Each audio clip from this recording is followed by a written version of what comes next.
I want to thank tonight's sponsors, because without them we would not be able to put on this program. They have donated their time and their funds very generously to make sure that this is free to all of you. Our sponsors are the American Institute of Architects, Colorado West chapter.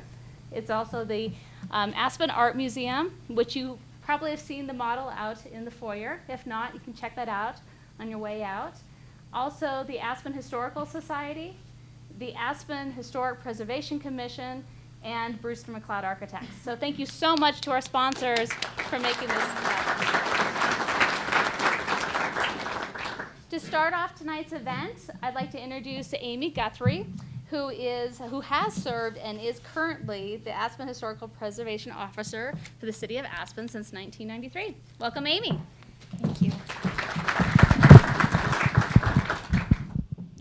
Welcome, everyone. I have to admit, I'm not used to giving a talk like this where there's so many people in the audience who could call me on my facts, so hopefully this goes well. So I'm going to just try to summarize in about 5 minutes 30 or 40 years of amazing architecture that was happening in our community. I want to just say briefly that if I've gone too fast or missed something, there are a few places you can go for more information. The City of Aspen obviously has been talking about modernism for quite some time and gotten a lot of coverage for it lately. And we have had a paper authored this past summer, Aspen's 20th Century Architecture, Modernism, 1945 to 1975, is available on our website.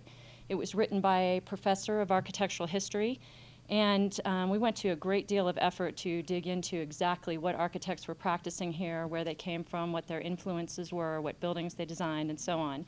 So you can certainly go there. And also, we have been involved with the National Trust for Historic Preservation, who is authoring a booklet, which hopefully will be out soon, one of 4 in a series about modernism in America. Aspen will have a booklet along with Boston, Los Angeles, and Minneapolis. So I think that's pretty exciting for us to be included with such big communities.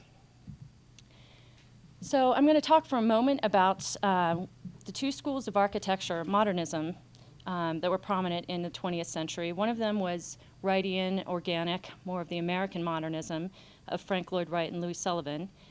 And then I will talk at more length about the architecture that Pitkin brought to Aspen, which is more Bauhaus influenced. This is Fritz Benedict, who was Aspen's first architect, and I say that with some confidence, believing that most of the large Victorian buildings in town were designed by out-of-town architects, or some of the miners' cottages and things like that were built by carpenters out of plan books. So to my knowledge, Fritz Benedict is the first trained architect who lived in Aspen. And he arrived here in 1945 at age 30. He studied at Taliesin from 1938 to 1941, and he served in the 10th Mountain Division, which is what attracted him to come here. In reading some information about Fritz's history, he did make the comment that for quite a few years when he first arrived in Aspen, there really wasn't any architecture to practice. There wasn't enough reason to be building new buildings. His first house was in 1947, a cabin for Bruce Berger out kind of off of the S-curves on Main Street, which still exists and is an Aspen landmark. This is a picture of Fritz, by the way, building Taliesin West. He's the one on the roof hanging over the edge. And then him at his office, which is on Ute Avenue. These are a couple of examples of Fritz Benedict buildings that are still in the community, the Wells Fargo Bank, which was Bank of Aspen, and the Public Library, which is now the Design Workshop space. These are a few of his buildings that aren't with us anymore. The top picture was along Castle Creek and obviously modeled on Falling Water. It was demolished in the early 90s. And the lower picture is the original base lodge for Aspen Highlands. This is Aspen's most recent historic landmark. This is a Fritz Benedict designed building on Waters Avenue. And it was designed for Ski Magazine. They were running a series, the Ski Home of the Month. It was to be a regular feature on affordable, well-designed vacation homes, and you could buy the plans from the magazine. And what's kind of amusing about it, it's a 1,000 square foot building, and Fritz's description says it sleeps 11.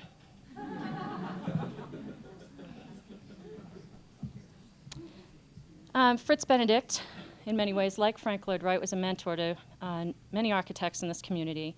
Quite a few started their career in his office, and this is just a slide showing Hennigan and Gales church at the roundabout, which is an iconic landmark for our town. Ellie Brickham was the first woman architect. This was her house on Bleecker Street, which has been demolished. Jack Wall's original base lodge for Buttermilk, 1958. And Harry Teague's Meroldt housing.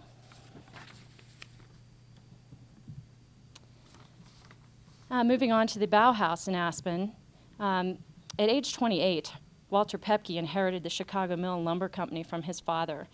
His father was a German immigrant, and he taught his children the importance of culture, and Walter Pepke felt that it was important that his main product in his business, which is brown paper boxes, wasn't very exciting, and from the beginning he wanted to find ways to enhance the image of the business. He brought art and artists into his business from the start. But amplifying that point of view was his marriage to Elizabeth Nitz in 1922.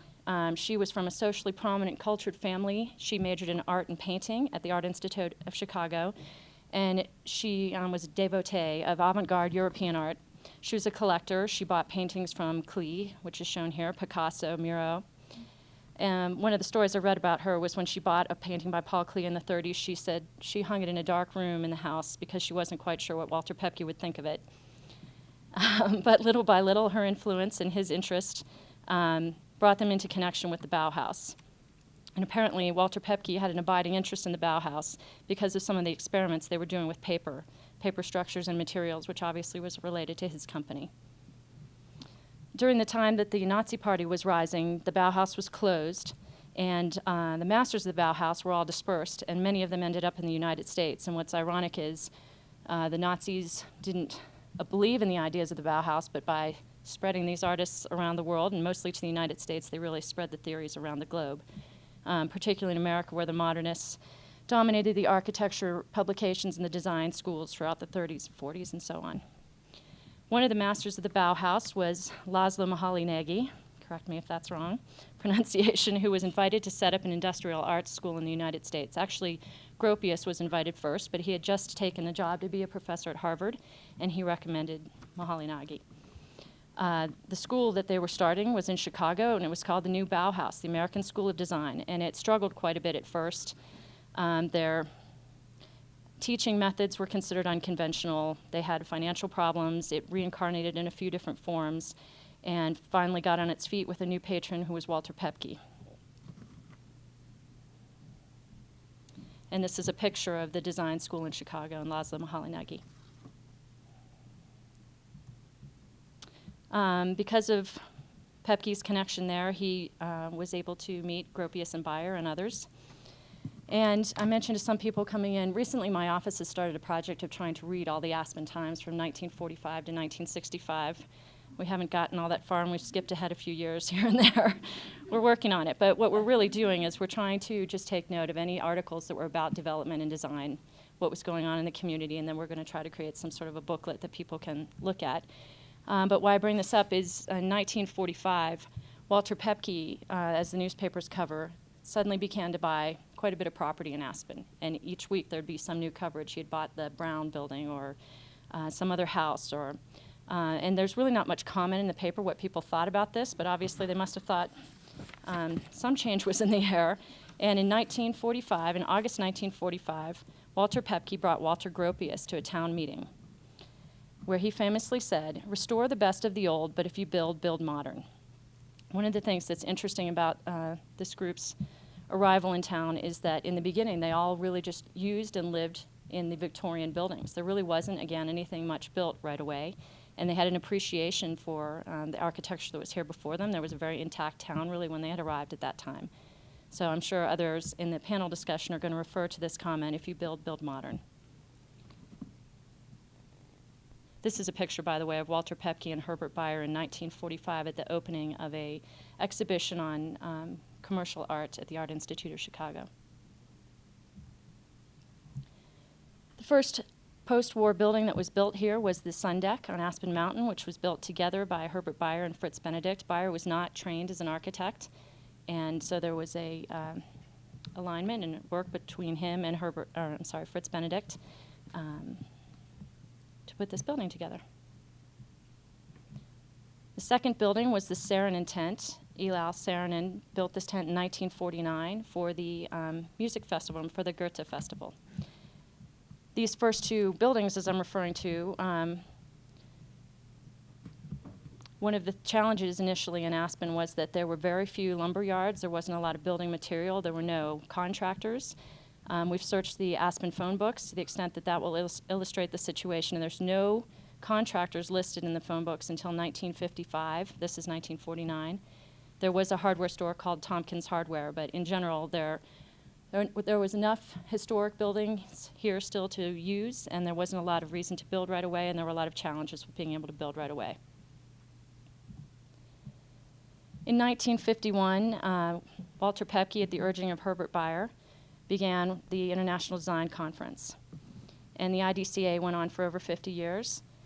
And this is just a quick summary of some of the great names in design that appeared here early on. And this picture I just found today is from the 60s of the design conference, and you see the Saarinen tent with the orange sides and all the activity around it. Out of the design conference, a number of people on this slide ended up building something here or adding something to the community. One of them was Marcel Breuer. In 1951, he designed the Smith House, which was out on North Star Preserve. It was for James Smith, who I believe was in the Eisenhower cabinet. And it's considered part of his longhouse phase. This is not the Smith House pictured here, but it's a very similar looking building. And it was torn down between 5 and 10 years ago. I'm sorry, I don't know the exact date. At that time, it really was heavily altered. I think it was actually painted pink. It was not in a condition that it was very easy to appreciate it, but nonetheless, to have our Marcel Breuer house here, I'm not sure how many houses he designed in America, but that seems extraordinarily significant, and unfortunately, it's not here anymore. On the other half of the slide is an illustration of the design that Marcel Breuer did for an architectural village that Walter Pepke had proposed. Walter Pepke wanted to build a living museum of the greatest, most notable architects of modernism. And he worked for, I think, almost 10 years trying to make this come together and to raise the money for it. And the architects who accepted, 17 architects accepted to build a house here, including Gropius, Breuer, Iampe, Yamasaki, Edward Durrell Stone, Philip Johnson, and so on. Unfortunately, groundbreaking was to take place in April of 1960, and that is when Walter Pepke died.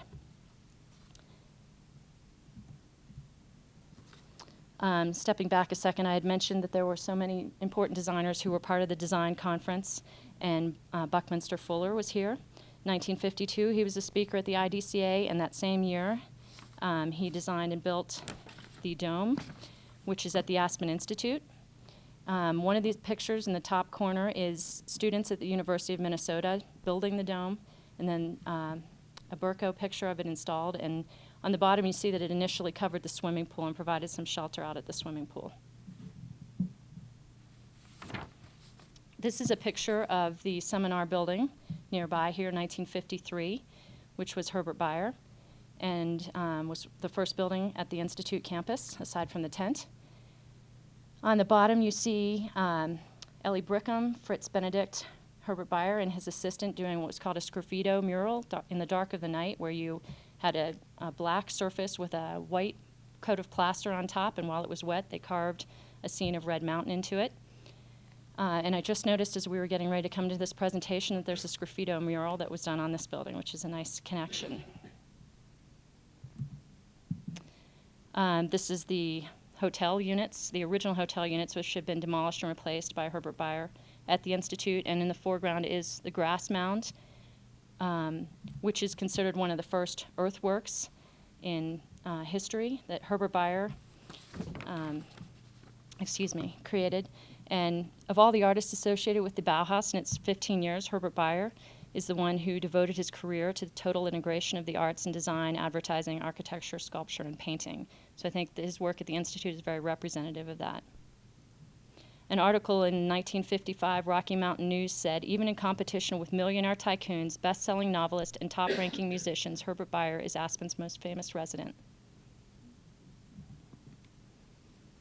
Bayer moved from Aspen to Santa Barbara in 1976, and I believe he died in 1984. After Herbert Bayer, I just want to briefly touch on some of the other internationally or nationally known architects who practiced here. I will say first that as Aspen grew into the late 50s and 1960s, it literally grew. In 1960, the traffic increase on Highway 82 was the highest in the state, and tourist records were set. In 1960, I mentioned Walter Pepke died of cancer, and there was a short-lived uncertainty about what would happen in Aspen, whether the momentum would stop, whether real estate values would go down, and none of that happened. At this point in time, there were about 9 contractors in town and quite a few more architects. Pitkin County population increased by 44% between 1950 and 1960, so just trying to give you some perspective on how town was changing. In 1965, the Winter Skull Parade was televised on CBS to 40 million people, which was a fifth of the U.S. population. So, as I said, we've been trying to read these newspapers for a 15 to 20-year period. It's absolutely amazing how it goes from covering that so-and-so made a trip to Basalt to 40 million people are going to watch the Winter Skull Parade. It's just a tremendous amount of change in a short period of time.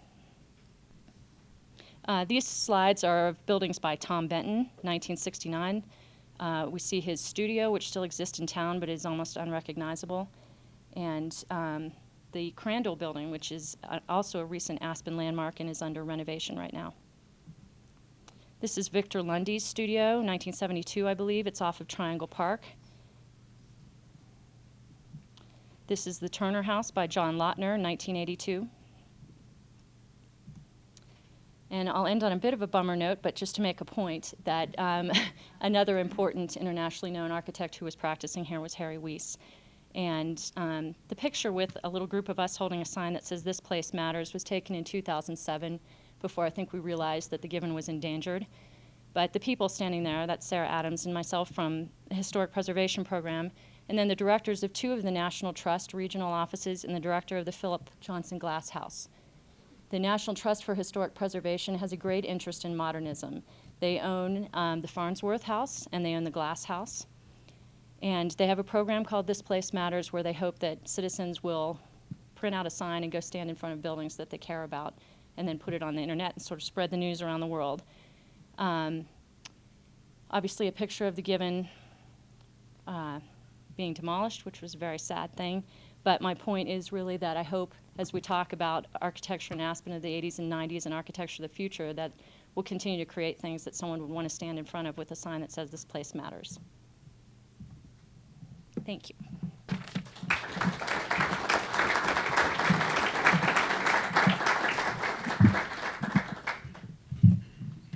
We're going to switch gears here and get Willis Pember on.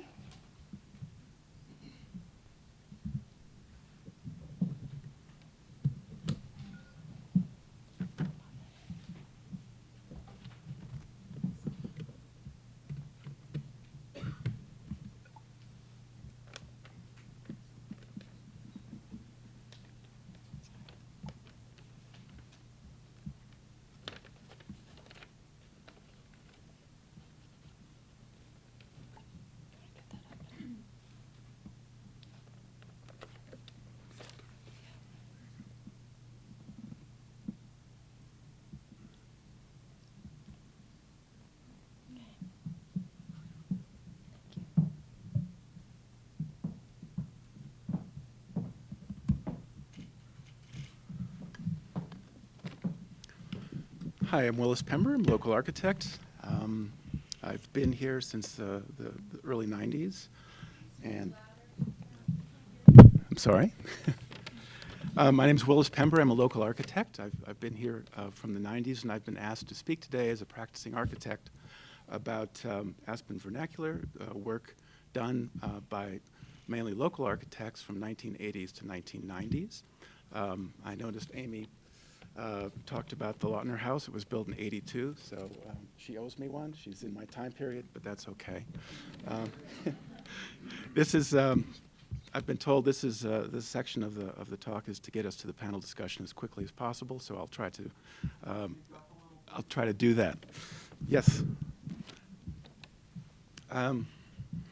I've never had the chance to speak in front of a group of people about architecture while the architects themselves are sitting there.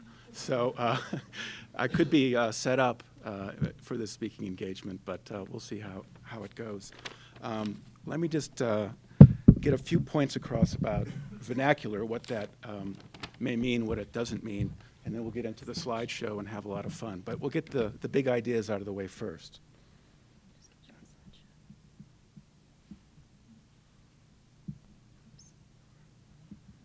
Trying to help, and I'm not helping. There it is. And where do you hit the slides? Is that there?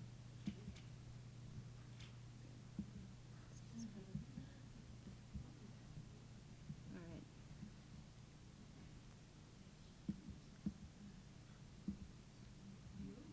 Anyone have a bright idea? Here, Okay. F5. right there. Just turn. There you go.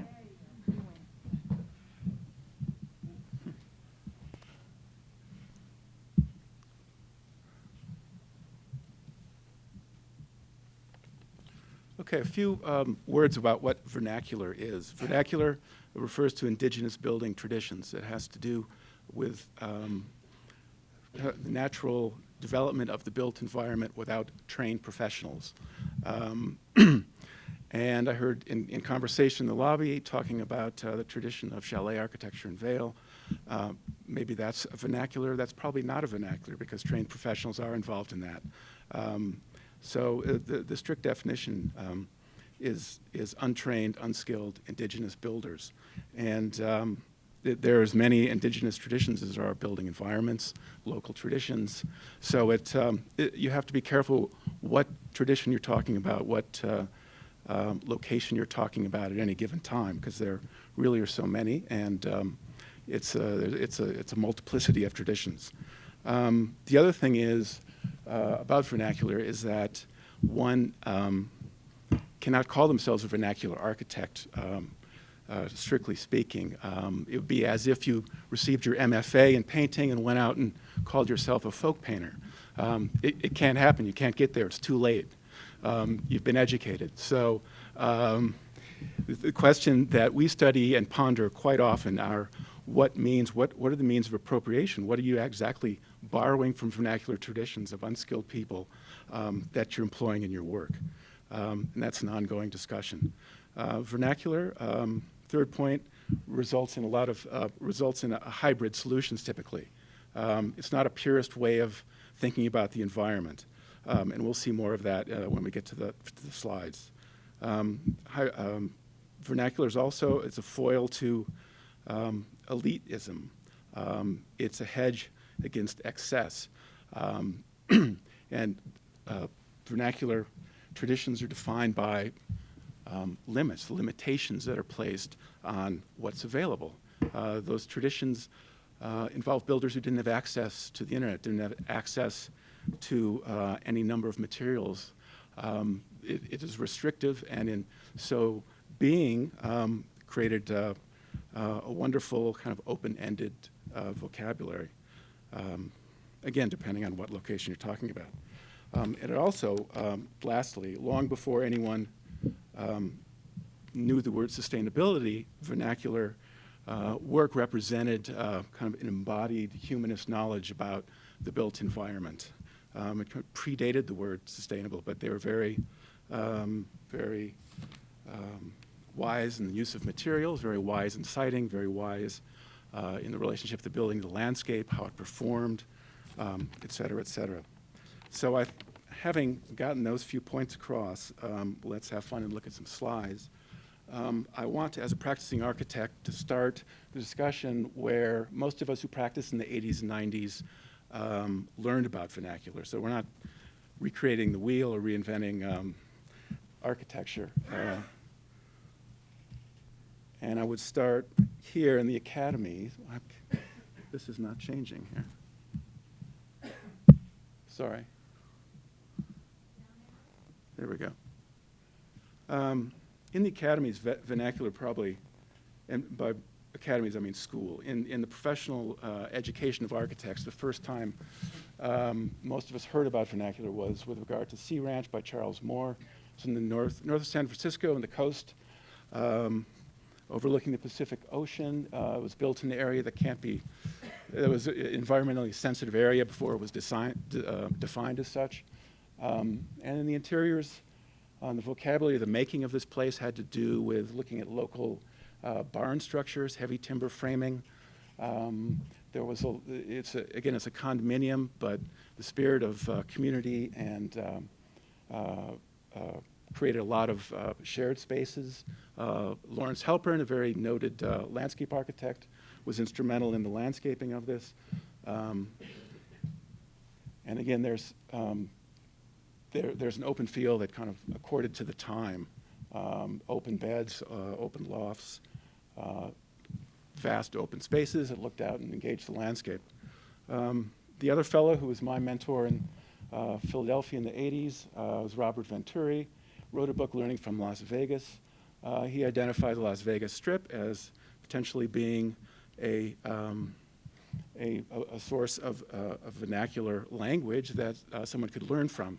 Before this, in the academies, no one was really allowed to look at anything outside of Rome, Paris, high-minded urbanism versus lowbrow, everyday occurrences. And so that was a breath of fresh air in 1972. It allowed people to look at everyday environments in a new light and take them seriously as a source of design. The building on the right is one building he did in '77. It was for the owner of Art in America, I believe. It is in Vail, Colorado, the only Colorado structure he built. But he's been called the father of postmodernism, and we'll talk more about that later. Going back to Aspen, again, this is part of the vibe, if you will, and I think I chose that word carefully to reflect the counterculture's involvement in Aspen at 1970. The Aspen Institute was a very idealistic place, very opposite the mindset of the counterculture at the time. This is a film. These are stills from a film that was shot by Eli Noyes, Elliot's son. Elliot Noyes was the head of the IDCA. He was the president, and several groups from Berkeley decided to visit the IDCA. In 1970, it included the Ant Farm Collective. We'll see more of their stuff, and it also included the Moving Company. It was an experimental theater group. They invited themselves on stage and created all sorts of creative nuisances, much to the chagrin of the older guard Aspen Institute IDCA folks like Elliot Noyes. Here's Herbert Beyer, 70 years old, dressed very traditionally in a cravat, and every part looking the senior artiste. There's the Moving Company parading around the tent. This would be a great film, and I hope we could get it eventually, and I'll watch it maybe a year from now. Upper image is Ant Farm Cadillac Ranch. The art installation. They were architects and performance artists. Below is a 50 by 50 foot plastic pillow that was in San Francisco, I believe in the 60s, early 70s. But the point is, it was a culture of cooperation. The vibe was, let's get together and build something. Let's try to do this. They built a house. I think the one house they built was actually very well built, but again represents their experimentation with different foams, casting materials over inflatable objects. They're into nomadic structures, and the reason that I bring that up is that this is a very earthy group, a very earthy time, and hence the interest in the vernacular. Aspen in the 80s changed very much. It went from well, Amy talked about how much it had really progressed from the 60s to 70s. Compared to the 80s, I think it still seemed, to me, from my point of view, I didn't live here, and people can correct me at the time, but it still seemed like a youthful kind of ski place for the most part. But things changed quickly. Little Nell St. Regis is a 5-star destination. The changing demographic, the cultural cognoscenta, the very high-level cultural people from the Institute days were no longer the demographic that were being attracted to Aspen. It was a social scene. It was a party scene. It coincided with speculative real estate and growth controls, which were placed in the area. Herbert Beyer leaves Aspen in '78. He was born in 1900, so everyone knows how old he was at any point in his career. And the interesting story with Claudine Langer and her relationship with Herbert Bayer is that when she was acquitted of the murder of Spider Savage, she moved into Herbert Bayer's house on Red Mountain, which I encapsulate a little vignette that is very telling of the time, I think.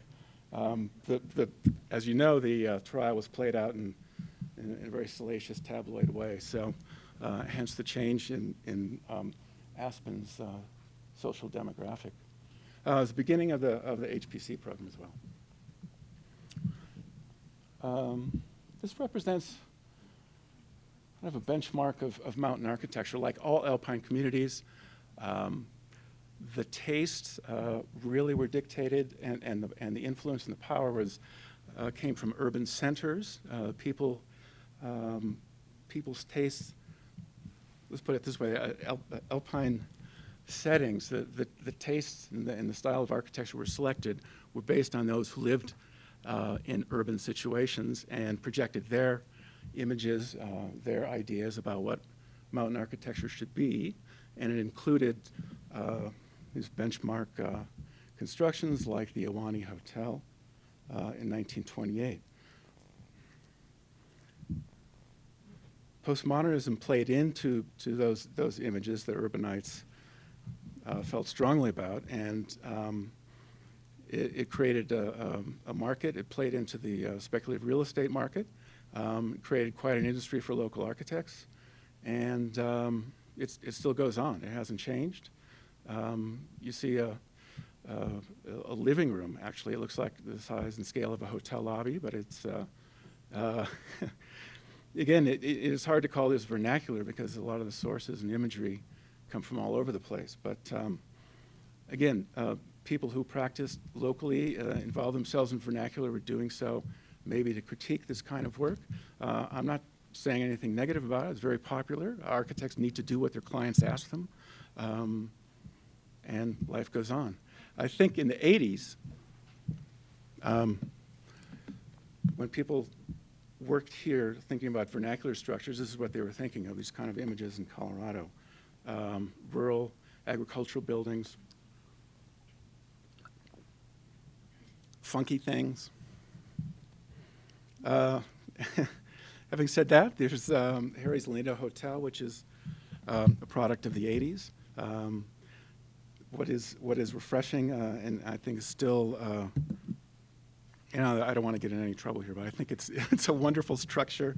The clarity of the structural grid is there, and one thing in postmodern architecture, I think, kind of went in two directions: the very literal-minded, who were replicating history, versus those who, in their work, included the notion that modernism did in fact exist.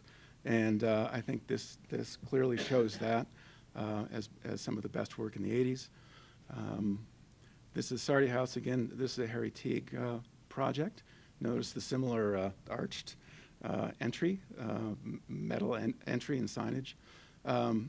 This is very subtly done, well done. I don't think most people would know that it is even an addition, or what part is history and what part is added. But you have to look very closely, and represents, and must have been a difficult commission. I can't imagine it'd be like adding to Aspen, adding to the White House or something. I mean, it represents that kind of iconography in Aspen.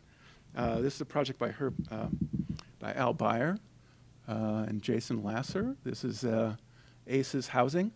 On the right is something earlier in the century, from the 20s, upstate New York, where the Gilded Age wealthy built their summer getaways. But again, to look the way Al handled this, it's done in a postmodern way, an exaggerated scale, and acting as a screen almost. It is structural, I believe, but it's a nice look at vernacular. Aspen in the 90s, Institute is reinvigorated. Several new structures were building. Residential design standards were adopted to put the monster home syndrome in check. Red Brick organized community nonprofits. Community values pride and modesty. It was kind of a undercurrent of any discussion here in the 90s. This is a bit of roadside vernacular ruin, if you will. It's in the Yampa River Valley on the way to Steamboat Springs. I think, at least in my own practice, I would extend the study of vernacular artifacts to marginalia, things that are not strictly considered buildings, but are built as potential sources of informing architecture. This is a building we're in now. We talked about hybrid solutions that vernaculars allows a designer to incorporate. There's an image of sheds, porches, very simple kind of massing married with the piece that we're in now, which is a very sophisticated geometry. Talks directly to the Pitkin auditorium as well as the shed next door. This is, I think, one of my favorite projects, only because it does several things at once. It vernacularizes, if you will, the vocabulary of the rigid geometry of the 60s Institute buildings in an extremely kind of lyrical way, kind of extending beyond simply using vernacular items into creating this roof topography, which again doesn't lose the metaphor of the Institute buildings' white-capped roofs connecting to our white-capped mountains. There's also very strong interest in landscaping and siting this building, which connects to the tent that was to be built, which is built now, which was built after this. This is a project by Scott Linenow, Studio B. This is his home. It's kind of a very painterly approach, but again, shed, vernacular, recalling a lot of rural imagery that we looked at on previous slides. A lot of busyness with regard to detailing and material change, but nonetheless, it's vernacularly inspired. This is another Studio B project where the building forms, recall landscape forms, and kind of extend again the vocabulary of a simple shed. There's also the roadside vernacular. It's not, all about carpenters working in rural areas. It includes metal industrial buildings that again are built largely by untrained people. That's an introduction to Glenn Rappaport's work, which is I would call this project one of his more postmodern projects, only because there's just the juxtaposition is what's important. It's a firehouse with a residence next door, and it couldn't be any more clearly defined through the imagery of a typical house with porch and a typical garage painted bright red, and it works because of the combination. Here's another view that sits in the landscape very nicely. This is a project I worked on with Suzannah Reid. This was the first project I worked on in moving to Aspen in the mid-90s. It was offices for Sun Microsystems in downtown Aspen. But I came here not as someone looking to fall in love with the vernacular as much as I was interested in Herbert Bayer and the work in the 60s. But we were very conscious at the time of saturating kind of a material palette as being a way to connect to the place. This is an industrial shot of 19th century city in Aspen. We don't have many traces of this left. And Suzanne and I participated in a competition, the Wagner Park restroom project. And this project, we were asked by the task force at the time. It was very much a collaborative project with the community. Had very many different groups, stakeholders, and we were asked to consciously attempt to address 19th century industrial Aspen. Really the smuggler mine was the kind of the turning point in our thinking about it, even though it may be hard to see walking by it now. There was that conscious attempt. Vernacular doesn't have any rules, and architects have enjoy the benefits of being able to extract almost anything they want from it. And this is a wonderful project that I think caps the 90s in this discussion, but it is unique in that the scale is so wonderfully handled in mirroring the vernacular of Victorian architecture. And I really don't know how Harry was able to do this, putting a modern program into the scale of these pieces, which were very, very small. But I guess I'll have to wait till I actually go inside. We talked about that. And vernacular is still a subject we talk about now and is still referred to by many of the best practitioners in the country. We have a rural studio. Samuel Maccabee started this school. This is a project that was completed just a year or two ago. This is a project by Marlon Blackwell, a church he did. He's from Fayetteville, Arkansas, and clearly borrows from the metal building vernacular that we find just about everywhere. So anyway, give us a few moments to prepare the panel, and that concludes 80s and 90s vernacular.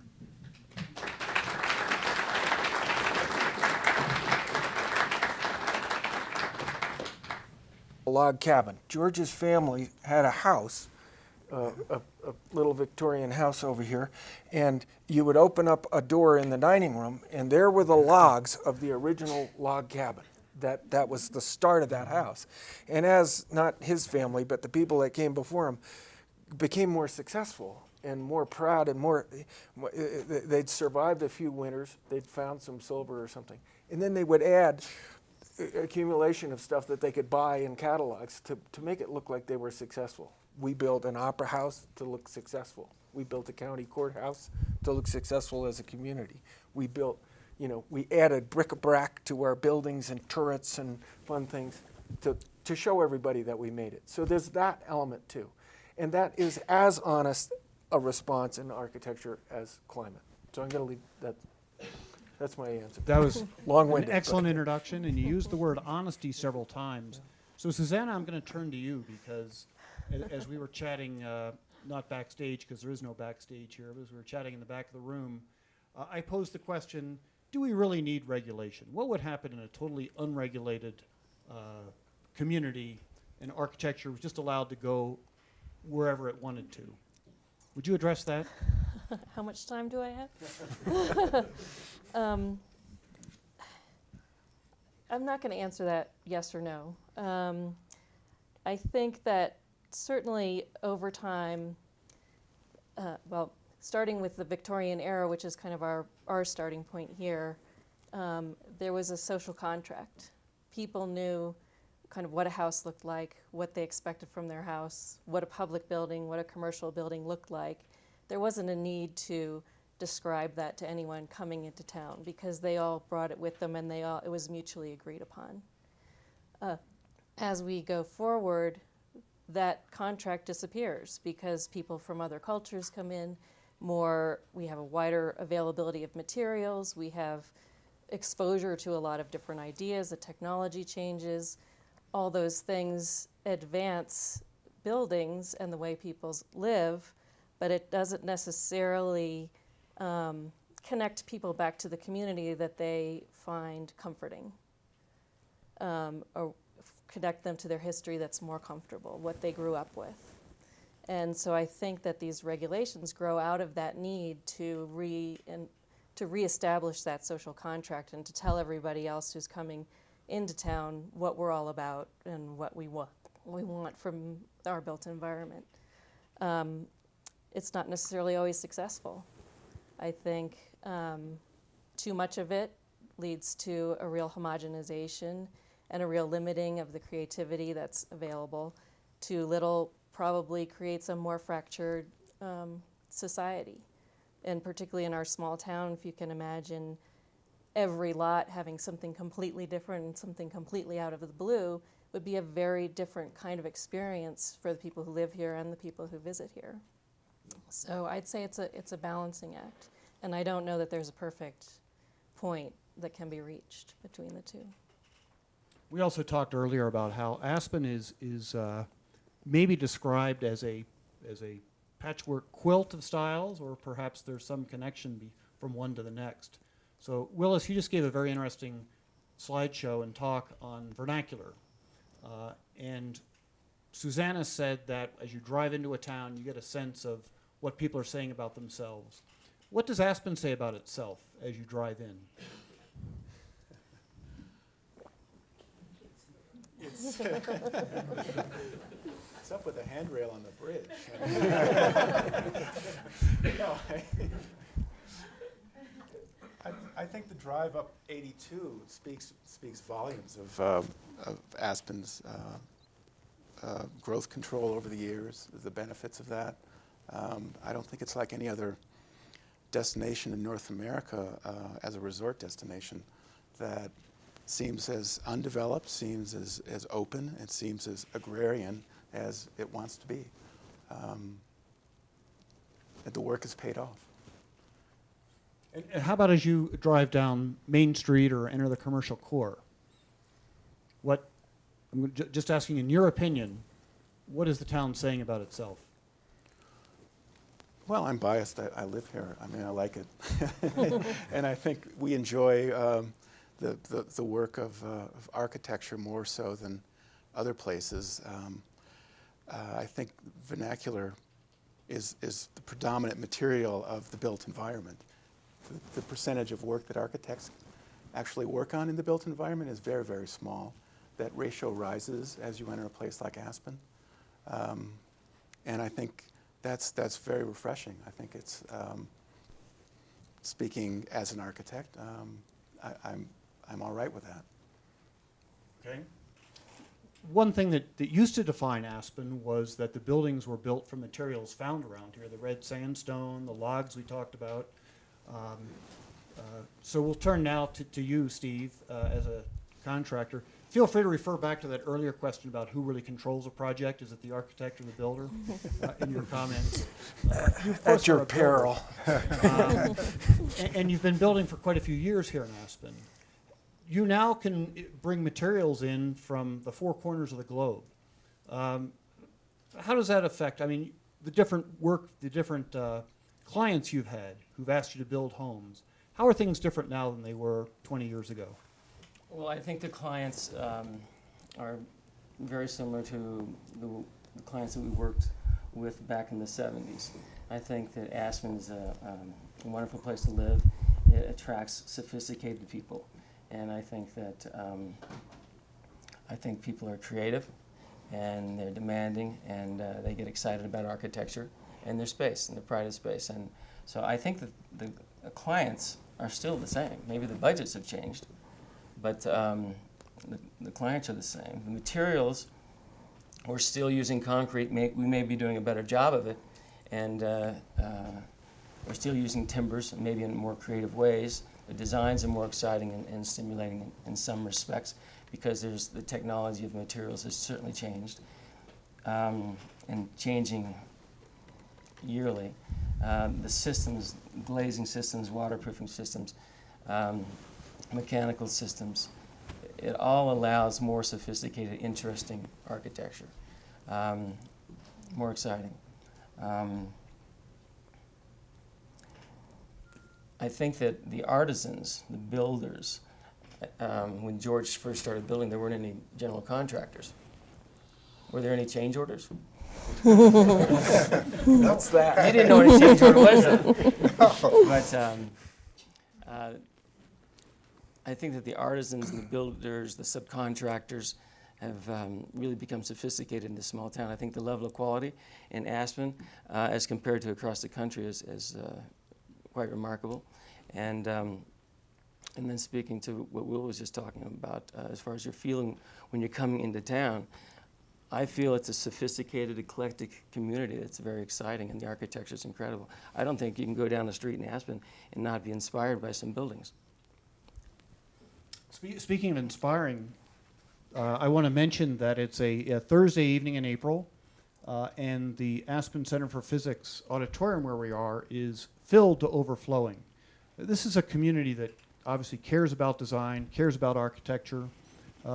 Perhaps it's always been that way, at least since the days of Walter and Elizabeth Pefka. So I'm going to ask any of the panelists, In your opinion, is Aspen a community that cares more about its architecture, or are we pretty typical in that regard? Can I Go jump ahead. in just a minute to answer the question you gave Willis too a little bit? Because it's partly that same thing. What I think you find when you're coming down Main Street is that you're entering into a very sophisticated, interesting conversation. And the conversation is between one building and the next. And that tells you about our community, that our community is it isn't monochromatic. It has manners. It's like a good dinner party with very interesting people. People try to keep their voice down. And when they get out of line, some host says, be quiet, mind your manners, right? But in general, the thing has been allowed to have this really interesting discourse. And it's very important that it hasn't become monochromatic, that it has these different periods. Modern architecture brought in from different places. A sophistication in materials now and in construction techniques. All of this is built up over time. But I think the community's attention to this is, they're people with time, they're people with experience, they've been to other places in the world, they've seen other places, they know what they like, they know what they don't want, that kind of thing. And that is, very difficult and frustrating sometimes as an architect because you know what's going to be good. But the process includes this dialogue, and the dialogue is the people, of course, but it's reflected in their buildings, and it's a very sophisticated, complicated, interesting dialogue, in my opinion, and so yes, the community is passionate about their A art. question. Speaking about Main Street in our community, have you ever been to another community our size with this level of sophistication in architecture? And where would that be? Well, I would say actually yes, and maybe even more so. Maybe not as a whole community, but there are places that have much more sophistication and maybe much more history with it. But that doesn't mean it's more interesting, and that it isn't. And we're learning, and we're. It doesn't mean we're the best. There were periods when I felt, boy, for the amount of money that gets spent in this town, we should be better. We should have more interesting architecture. We should be more. We shouldn't be falling into ruts of style and so on. We should be thinking, and having that dialogue, and using our head, and being a little more controversial, being a little more. So that's my idea. Good point. How about you, Steve? You asked the question. Have you been to another community that you think has more interesting architecture? Breckenridge is inspiring sometimes to me. I'm not serious. Thank you. Sorry, Breck. But Breckenridge is like one of these contrived communities that there are all these regulations, and you have to design everything within certain criteria, and it's such an uninteresting experience. And I find Aspen, certainly in Colorado, I don't know of any place that compares, but in the country, you would know better than I, but for a small community like this, I think it's incredible and speaks to who we are. Where, Harry? Where were you thinking of? Well, there are all sorts of different places that have quite sophisticated architectural heritages, but Columbus, Indiana, or something would be a place that has more landmark buildings by more famous architects than Aspen has. And that doesn't mean it's better, doesn't mean it's a more interesting conversation. It's very contrived. For those of you who don't know, that's a place where Cummins Diesel has funded, they have a fund which provides the architectural fees for all of the public buildings in the town. And so you can select any architect you want, and this organization comes forward to provide the architectural fees for that building. And as a result, and it's very competitive to even get a building done there, and they have very, very sophisticated, interesting buildings. It's a sort of a museum, architectural museum of buildings of very sophisticated sorts. But I mean, Aspen is you know, is good. So let's not, you know, we don't have to say which is better. So we're talking about, is Aspen the kind of community that cares more about its architecture than the average? So George, I'm going to come to you for a historical perspective, because you've been in Aspen since 1956, is that correct? 1949. Oh, okay, thank you, 1949. So what an interesting time that was, you know, a real transition period. Do you want to graph for us the interest in design in Aspen? Has it always been there? Has it peaked and had valleys? Yeah, but it was certainly very interesting times. I mean, Aspen, it still is young. You know, this is not an old town. It's not a Jamestown, Virginia. But I'd like to talk a little bit about the 50s. First of all, it was with the Institute and Pepke and everything going on. This place was a magnet. Everybody who was important, it was a canvas that everybody wanted to get a little bit of paint on. And there was plenty of room on the campus. I mean, a lot of empty lots, houses that were falling down. And the culture at that time, there were very few people who were still here post-war. And then there was the new. And it was not a collision whatsoever. The people who had lived here through the Depression were delighted with everybody coming in and buying a lot and building a house and seeing an institute happen. They said, wow, we're alive again. And there was this real spirit. First of all, the new people wanted to say, I came here to really make a mark, to put that paintbrush on, to build a modern house, to build an institution, to you know, fulfill my life. And the old people said, this is way cool. And so we had a lot of activity, and it was totally permissive, and everybody was happy with the weirdness that came from this. And I think, how are we doing on the weirdness scale in the 21st century? Well, the weirdness is way down, but but the diversity remains. Yeah. And I think our tolerance for the diversity is still pretty big. Suzannah, you're the enforcement officer for Pitkin County. Yeah. So in your opinion, how are we doing in terms of diversity? Do you want to refer to it as messy vitality? Do you want to refer to it as we did earlier, as Harry did earlier, that it's a conversation? How would you describe the variety pack we have going? Well, I think the county is quite a bit different than the city. The individual buildings and residences that are built in the county have much less of a collective impact on the person driving down the road than the city does. In terms of individual projects, I think it's very similar. We have people who are restoring ranching era buildings to a ranching era aesthetic and adding on in the ranching aesthetic. And some people are building very contemporary buildings. We typically do not do as many additions to historic buildings in the county just because the county gives people the opportunity to build a whole new separate house. So there isn't quite the blending of styles that occurs in the county lots relative to what you see in the city. But I think going back to the regulation question and a little bit of what Harry said is, as we've grown up as a community and as that shift in the 80s took place where we became a real commodity as opposed to a town with people doing stuff. Without some sort of regulation, I think we all know exactly what the town would look like. It would be 20-story condo buildings and built lot line to lot line and maximize the floor area and the ability for people to own a piece of Aspen.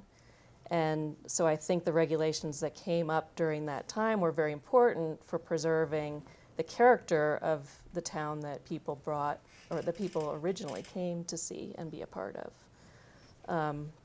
Obviously, you can go too far the other way and have a purely Victorian town. And I think we've managed to not do that as well, to allow for the opportunity for new things to happen and to make that dialogue more complex.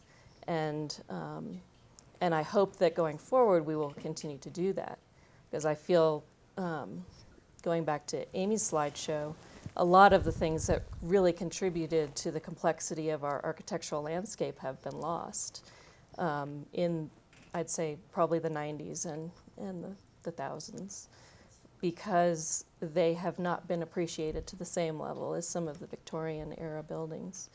And it's really great to see all the people in the room here tonight, because I think there is a need in our culture in general to raise the level of connoisseurship of buildings and architecture and the built environment, to really, for people to understand the more contemporary buildings, and particularly modernism, because it's a much more intellectual type of building style than the Victorian or even the postmodern type of log and stone kind of mountain architecture that's been prevalent. And so I think the more we raise the level of conversation, the better it is to keep the variety and the complexity of the conversation going. Thank you. And so let's move now from the easy, broad questions to the more difficult, specific questions. And Willis, I'm going to ask you, talk to us a little bit about Highlands Village. What do you think of Highlands Village? Well, Highlands Village is a project by Robert Stern, who has been a dyed-in-the-wool postmodernist since that word kind of became commonly used. And postmodernism, just so everyone knows, relies on the use of imagery and reference to past styles of architecture. And it's all predicated on the ability of someone to pick the right image for the place. I think well-known, internationally regarded architects can do a great job here. And I have to confess a bias. I'm in reaction to my boss and people like Robert Stern, not a postmodernist. And so I don't think the technique he used, the process he used to come up with Highland Village really worked. I mean, it all depends on kind of the image that you start with. And anyone who's practicing architecture knows there's a lot of other issues besides image that you have to deal with. And particularly if you want the architecture to resonate or talk about where it is, specifically the environment, the natural beauty that surrounds the site there and most sites around here. So I think just that philosophical position kind of missed the point. And unfortunately, it seems like a product of the East Coast, again, an urbanite who doesn't live here, their impression of what ought to be, and missed it. What do you think of Base Village? That's what I was talking about. Well, you talked Highlands and Base. I think he's asking about Snowmass. Oh, I'm Base sorry. Village. Well, Base Village, I don't know that much about it, but it was a planned city in the 1960s. I think Fritz had a lot to do with the layout of that. And it's a very new place. It's growing and it's recreating itself, and it's in the process of being torn down, built back up. The very recent iteration of Base Village, I don't know that much about. I can't comment on. It's kind of stuck as a construction site and in receivership, so I can't specifically talk about what I think about that. I know they spent $1 million to create a facade that looks like a series of completed buildings, which is kind of humorous, but and sad at the same time. But I think it has more of an organic quality than Highlands Village does, only because it keeps recreating itself and is active. I don't see much going on at Highlands that would initiate a believable process for bettering itself. Any other comments about either Highlands Village or Base Village? Yeah, I mean, I think the key there was that the Base Village had at least some input about how ski areas work and what places skiers want to be in when they're done skiing and when they go skiing and so on. I'm talking about the new part. I was also very involved in the Fritz part, which was very interesting and quite radically visionary until it was going to have no cars. I don't know how many people know that, but the original village was going to be serviced by a tram, and the logistics were a nightmare, and it's very good. It probably went where it went, but at the time, Fritz had this vision of the European ski areas that were accessed by trains, and we had designed the whole city about that, around that idea. So it has gone through the evolution of learning from its mistakes and changes and so on, and that's good. But the new village is from a social standpoint, it's doing the things that Highlands didn't pay attention to. From an architectural standpoint, it is the sort of let's combine it, combine the ingredients. It's in a collage kind of way. We take a little of this, a little of this, a little of this, a little of this. We're making this whole thing at once. And then somehow this will look like a nice old little ski town village, Does it work? Probably. I mean, it works well enough to service as a ski area base, but it is architecturally, it's disgusting. I mean, it's just not. It's not even. It's. That's what I was looking for.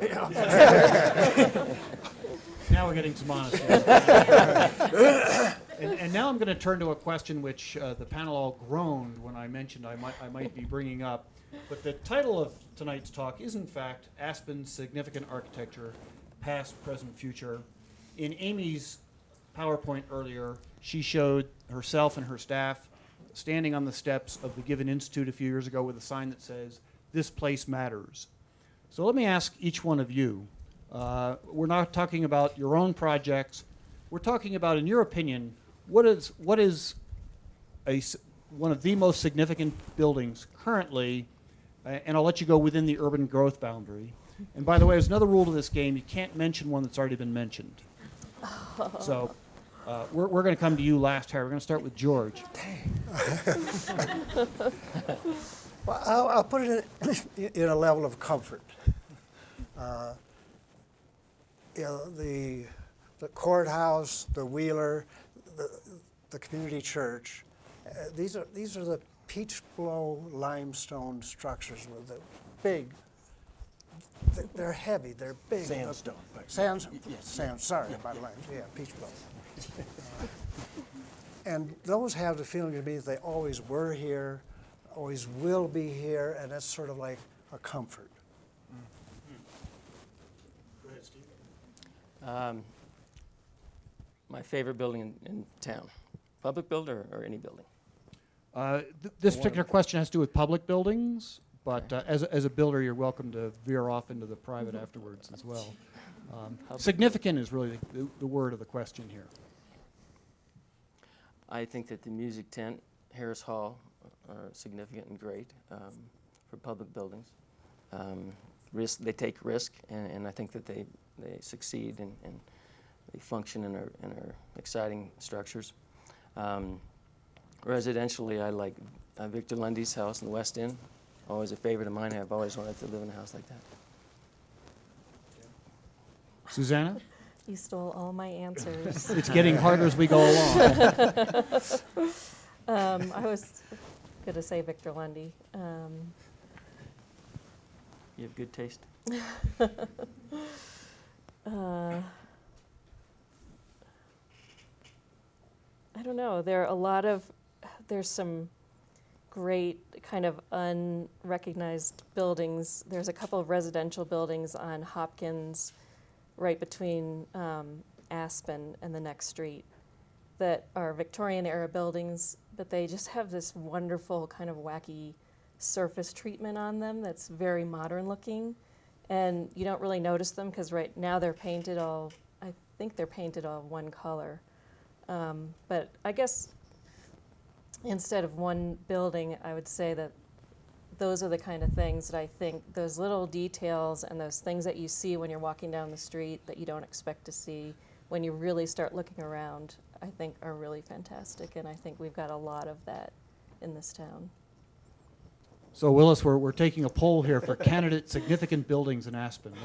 What are your nominations? Well, I would, and I'm surprised no one's mentioned this so far, considering where we're sitting. But I think the buildings just right over my shoulder that Herbert Bayer did are the best examples of Bauhaus in America. End of story. I mean, they're just beautifully done.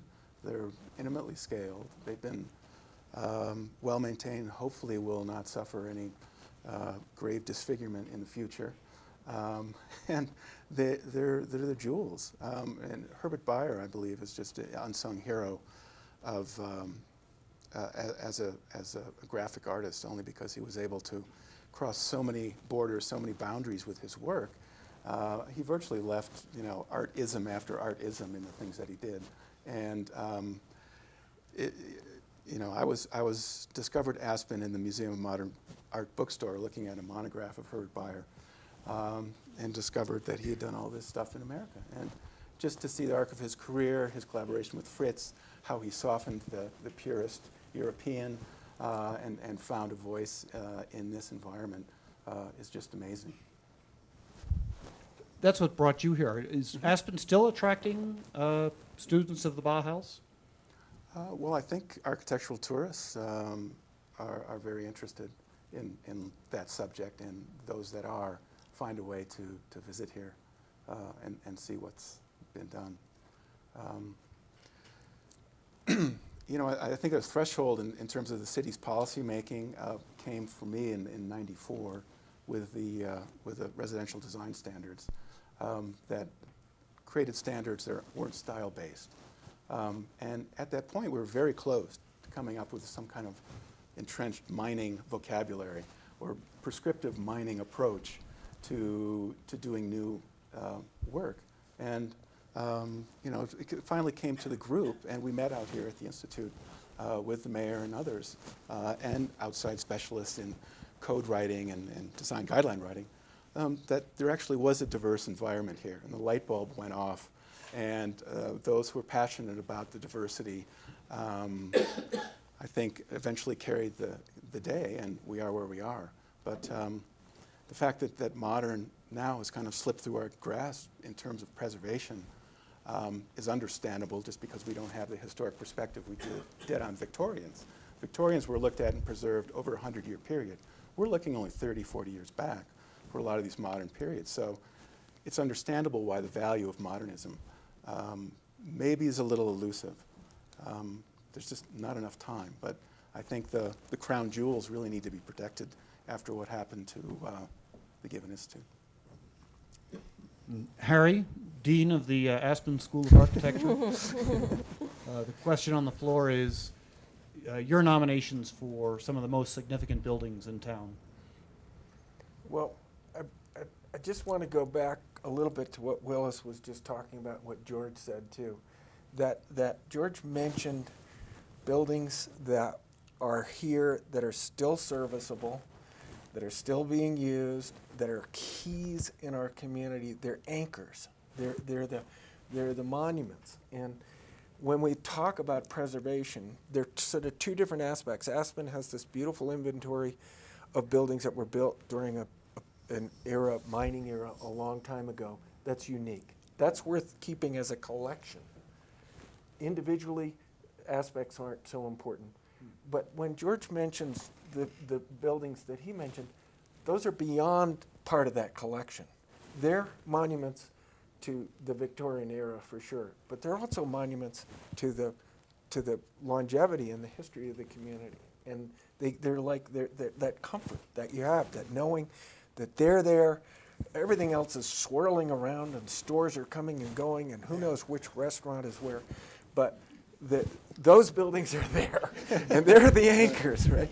And they're kind of that's very important, and that's what architecture is. It is about, it's a place. It's talking about a place. It's making a place. It's not a style or something that you take off. When it's really strong, when it's integrated into the community in a way that makes it indispensable.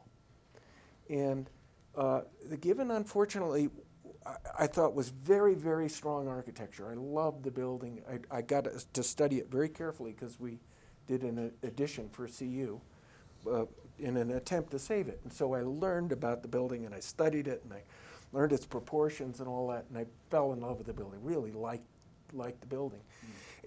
And it was also semi-monumental. It was built out of substantial materials. It was fairly well maintained. It wasn't in any way compromised. There were lots of changes, but carpet and things can all be fixed. But it was not integral enough in our lives. A lot of people didn't even know where it was in our community. It wasn't integral enough so that we didn't rally as a community behind that anchor. And I think that, I'm just going to that point of the question. The public buildings I admire are the ones that are integral in our life and work, whether they're contributing culturally or in our civic life or whatever. And it upsets me a little bit. Here, grandstand, rant, our city hall, right? This is where our most important institution of all lives as a community, our democracy, right? They believe so. Is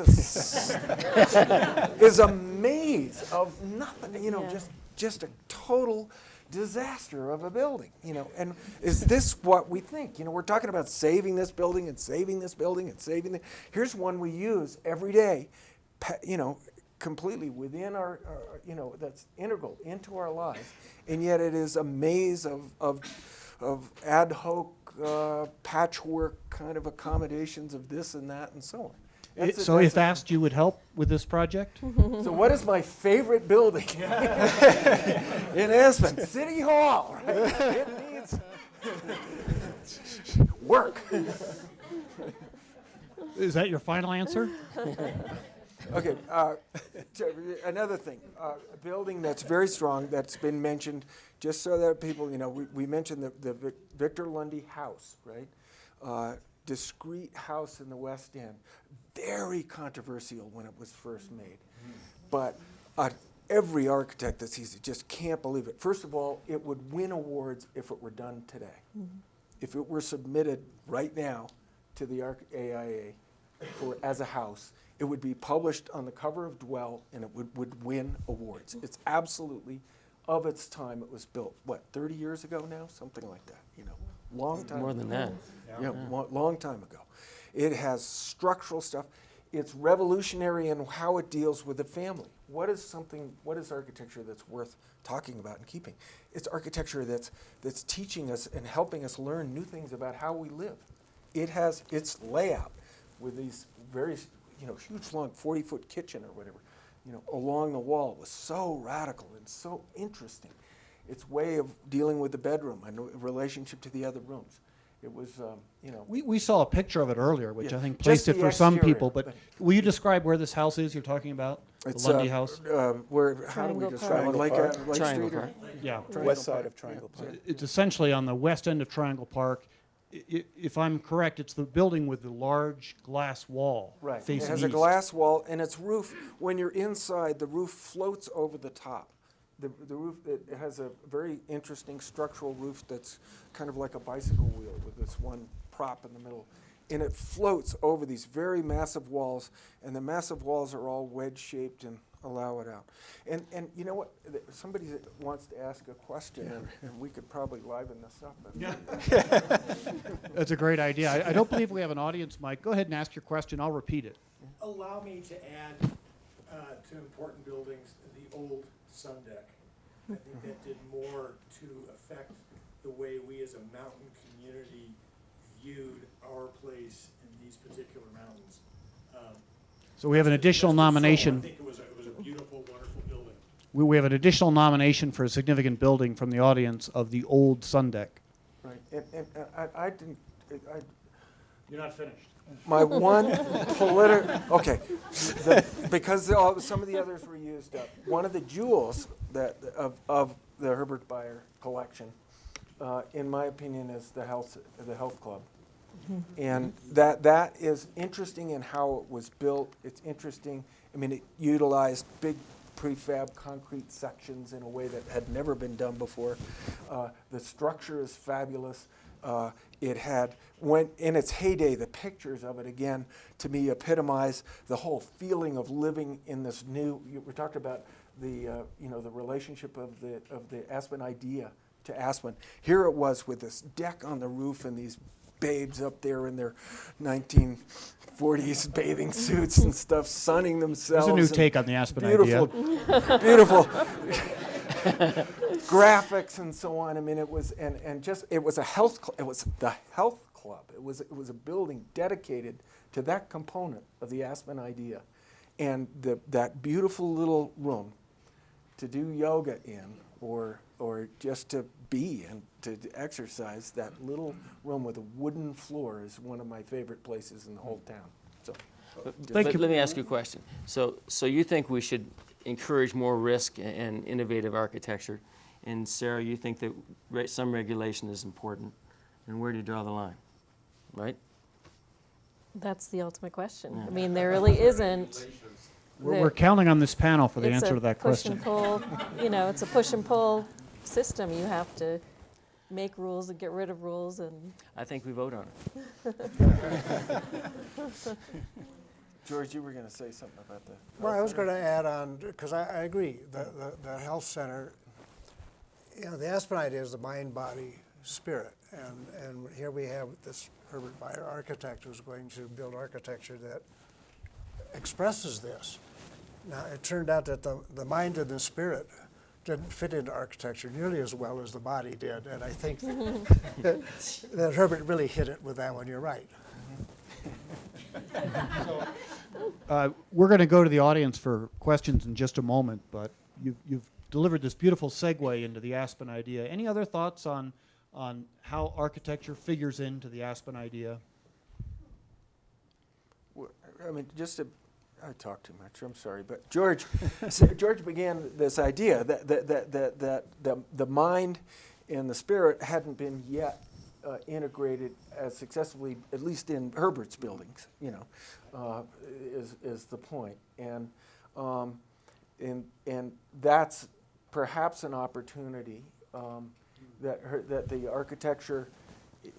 It does. I mean, it is uplifting. I think the campus has a terrific feel to it, and the relationship. You're there. There is something that's uplifting about that. But I guess my point is that in the future, my mantra is that the mind and the spirit can be, realized in architecture, if that's what we're trying to do. If we have the authentic conversation, not the one about shall I do a Bauhaus building or a Victorian building or a mid-century modern or a this or a that. But if we think about what we're doing as a community and as architects and so on, if we have that discussion about what we're doing, then the rules don't need to apply, because then it's coming from the community. They make up the rules. That's it. Yeah. That's it. It's coming from there. And isn't that the ultimate?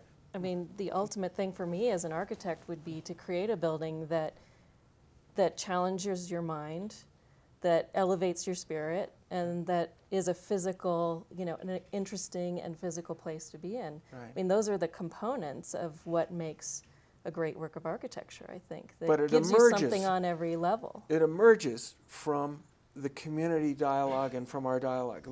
But we have to, right? I mean, it's not something that gets invented out of the blue. So occasionally it does, but that's rare. Mm-hmm. Yeah. I mean, it emerges from the dialogue. So we improve the dialogue, which is happening. I would add to the dialogue the question of landscape and our quality of light here, right? And the natural environment. The display that we have here is just unparalleled, and that also is the way spirit is conveyed through the relationship of architecture to landscape. And I think in our work, that's our number one goal, is to realize potential of the unique qualities of what makes this natural environment special.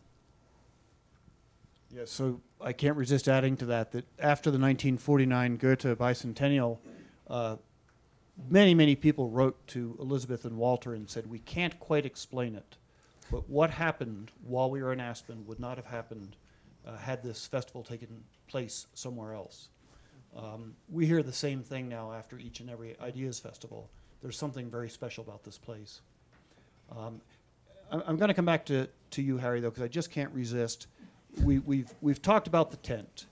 The first tent built by Saarinen for single use. Walter's like, where are we going to have this convocation? Well, let's throw up a circus tent, single use. The second tent was built by Herbert Bayer, I think because they were actually a little concerned about the structure of the first tent. You were charged with building the third version of our tent. What was that like? What sort of pressure did you feel on your shoulders knowing you're going to tear down the Aspen music tent and put up a new one?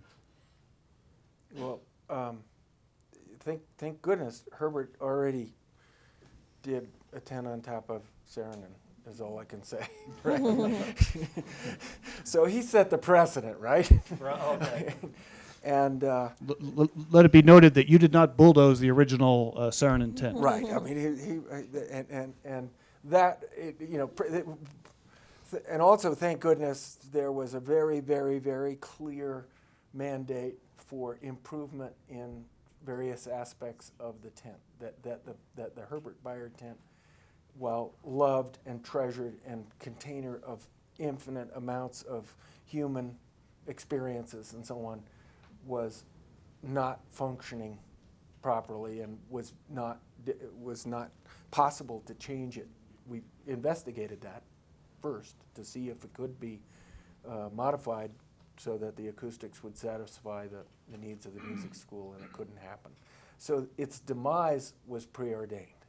Okay, so so then ever optimistic architects love to jump into the breach and do the best we can to fill the gap. But I would say it was daunting. I admired Saarinen and studied his work and was familiar with it in work that he had done in New Haven, where I went to architecture school. And Herbert, I was originally going to work for Herbert, but he didn't have any work when I first came to Aspen and wound up working for Fritz. But Herbert was next door, and I hugely admired him and his work too. So it was daunting, and we did our best in a way to continue to make that building be the continue to be the monument, the place, the location, the fact that those other buildings were tents, not really, covered structures and so on.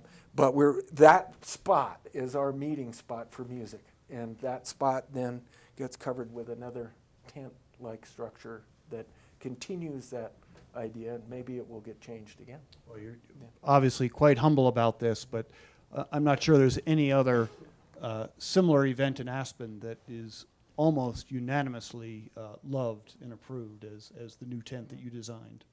Let's go to the audience for questions. As I mentioned earlier, I don't think we have an audience mic, so I'm going to repeat your question. We'll start with you.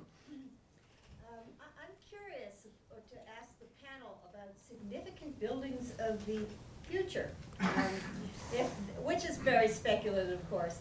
Now, if I were just to unilaterally extend the boundaries here, I could argue, and I haven't actually seen this house because I've moved back to Colorado just a month ago after living elsewhere for 30 years. I haven't seen Amory Lovin's house up at Snowmass yet, but I know it's considered environmentally very significant. And one of the criticisms about international architecture, modern architecture, is that unlike vernacular architecture, it's kind of had the luxury of ignoring place and climate. And that's clearly one of our demanding challenges. So how is Aspen responding to that environmental challenge for sustainability, and what buildings are coming up that really are significant in meeting that challenge? Okay, so our panel obviously just heard the question, but for the benefit of GrassRoots, I'm going to really summarize, forgive me. Sure. You correctly call our attention to the fact that tonight's program was labeled Past, Present, and Future. What about future significant buildings in this area? What are your thoughts? I have one. Why? I'm sorry. Why? What's the purpose? What's the question What is building, what are your building do we need for what purpose? Oh, I see. The question is what do we need? What's missing? Yeah. In other words, do you have an answer for that? City Hall. Yeah. Suggestion from the audience again is City Hall. I love the building. It's what's inside. The old armory. Just see the headline tomorrow. Panel slams City Hall. Details on page 4. Future buildings in Aspen. Feel free to run with the obvious question on the floor. I guess the one thing I would say is that I think that forums like this and discussions like this are essential for really having some good things to talk about in the future. Because the more time we spend talking about architecture and what we expect from it and what it can bring us and how it can elevate our lives, I think the higher our standards are going to be for what comes next. And so I think that that will ensure that we have better buildings going forward. George, you mentioned earlier that you think weirdness is at a new low. Would you vote for some eye-opening structures? I'm not saying nationally, of course, but I think weirdness may be at a new high. I think our weirdness has transformed from sort of individual idiosyncratic behavior to sort of a mob scrapping. Mob scrapping. Yeah, like mud ball fight. So not an intelligent conversation about the issues, but more just sort of a reaction. Did we come here to fight or not? Yeah. Okay. Do we care what it's about? No. We're going to fight. But I mean, how can, somebody I know is thinking and jumping out of their seat and wringing their hands. Why aren't we talking about the new art museum? Oh. And that is a future building in Aspen, and what does it fit? And So some unnamed person just asked, what about the new art museum? Who wants to go first? Well, we were talking about a new building. And so here's a building that's, going to happen. I would just say things are going to happen. I mean, we're not, whether the why is probably the first question to ask when you're shaping the building, and the building should respond to that. And that one actually answers the why, which is why did we have a central facility like the art museum hidden down in a dark corner of the creek, and it was the old Holy Cross repair building? I mean, why such a central facility? I mean, the first question is whether, but then the next question is why. Right? I think it's an incredible building. I hope that we build it. I think it's exciting and stimulating, and it's going to add a balance to our downtown core and draw people in that direction, and it'll anchor our downtown area. I think it's incredible. I think I would agree with what Steve said. I think it's a very, in terms of its presence in the urban fabric, it has a very traditional feel, and it's just a simple volume. It's a textile woven building in appearance, and there's a big tension between that plainness on the outside and what's going to go on the inside, which I think is a wonderful kind of way to introduce art, get people excited about looking at art.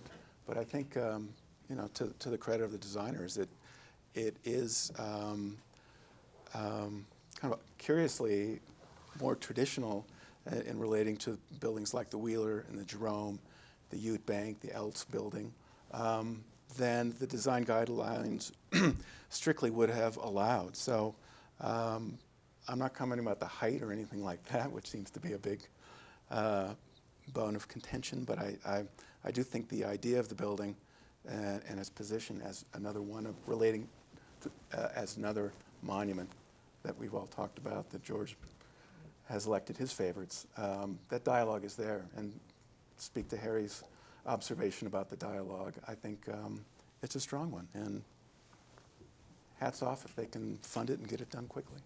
Yeah. Well, the tape paused for about 2 minutes, so I think we have time for 2 more minutes. Is that correct? So let's see if we have time for 2 more questions. Yes, right here. Okay. Well, I'm Judy Hill Lovins, and thank you for the question. Charles Cunoff, the architect of record, is here, the Lovins house.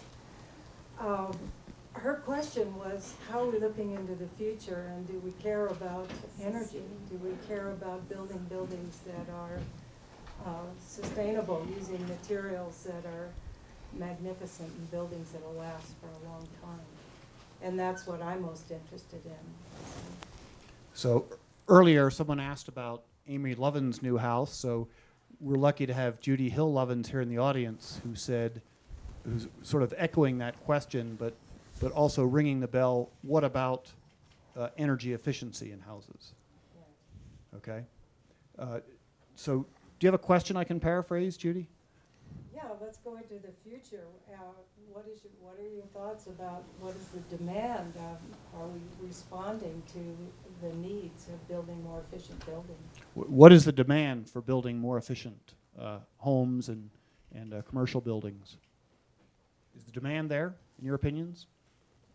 Yeah, I'd say that again, this is one of those things, in my opinion, that needs a lot more discussion so that what matters and what works is brought out to the table. I think the town has done a really good job in establishing codes for bottom lines and bringing the issues to our attention. You know, there's much more to do, but it's a very, I will say, very complicated equation. And I think to have the discussion, this is a long discussion, not going to happen in the next few minutes, but how green is a building if it is only used 2 weeks a year? How green is our town that depends on extravagant amounts of carbon usage for its existence in terms of transportation? Should we be thinking about that? I mean, our buildings, yes, that's a place to start. There's no question, but this is a subject again, and I get excited because I think it has physical, architectural implications that can be unique to our area. That can establish a new, a real Colorado vernacular, or at least a Colorado style that responds to the peculiarities of our climate, and that becomes, if we address those issues honestly, then that's what, that will establish a great trend. So we're here tonight thanks to Colorado Architecture Month. Perhaps this is going to turn into Aspen Architecture Year, and maybe we'll need to have a series of these discussions. There's one more question. I'm going to go over here because I'm looking into the light, and I know your hand's up. Go ahead. Harry, you made mention earlier that the music tent, there was an original tent. It was replaced again, and you said, hey, it may well be replaced again. It's one of those monumental buildings that we all look to in the community. How is it that that new building can be discarded and replaced, but the comfort buildings that George had mentioned earlier, even though they are equally as impermanent in a long scale time frame, they have their functional problems, why are they held in such high esteem that we can't, for instance, put a second story next to the Wheeler so we can always still see the back alley of the Wheeler?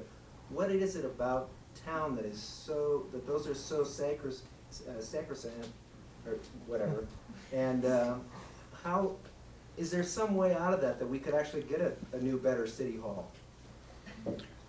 Okay, a very short and probably offensive paraphrase to an eloquent question. We scraped and rebuilt the tent, and that worked pretty well. Why are we afraid to replace some of our other iconic buildings, or add to buildings like the Wheeler? How'd I do, okay? Not necessarily add to, but don't give them so much respect that we can't put a second story or a third story on all of downtown. Yeah. Why can't we put a second or third story on all of downtown? Well, we may. That may be the Once the dialogue and the dialogue, misusing the word. Once the conversation happens, so that we decide, it's more important to have density in downtown in an efficient, energy efficient, green way than it is to see the back of the Wheeler. This doesn't mean the Wheeler goes away, but we have to be careful about burying our buildings, and also climate. Quickly everybody knows, but you get buildings too high, our streets will be cold and dark and filled with snow and icy and miserable. So that's it's a functional answer in a way, but yeah, maybe that will be reconsidered in some places.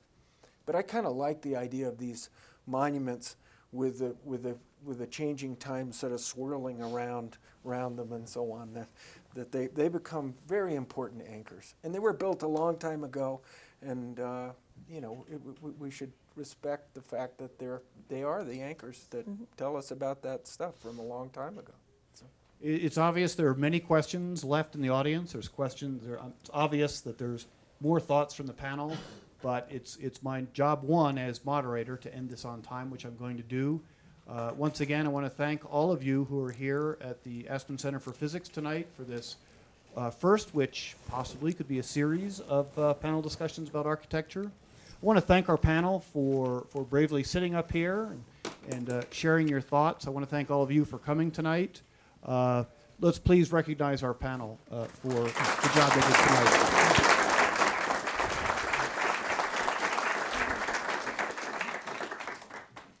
Amy, do you have any closing thoughts for us? I just have a few things. I just want to thank everybody for coming. Hope you can hear me. We have one more event to celebrate Architecture Month, and that is next Thursday at the Wheeler. It will be a film based on Julius Schulman's work, who was a famous modern photographer. That will be at 6 o'clock, and it's absolutely free to the public, so please join us. Once again, I want to thank our sponsors, also our panel. Thank you so much for being part of this. And our sponsors, once again, are AIA Colorado West, the Aspen Art Museum, the Aspen Historical Society, the Aspen Historic Preservation Commission, Brewster McLeod Architects, as well as the Aspen Times and the Aspen Daily News. Thank you so much.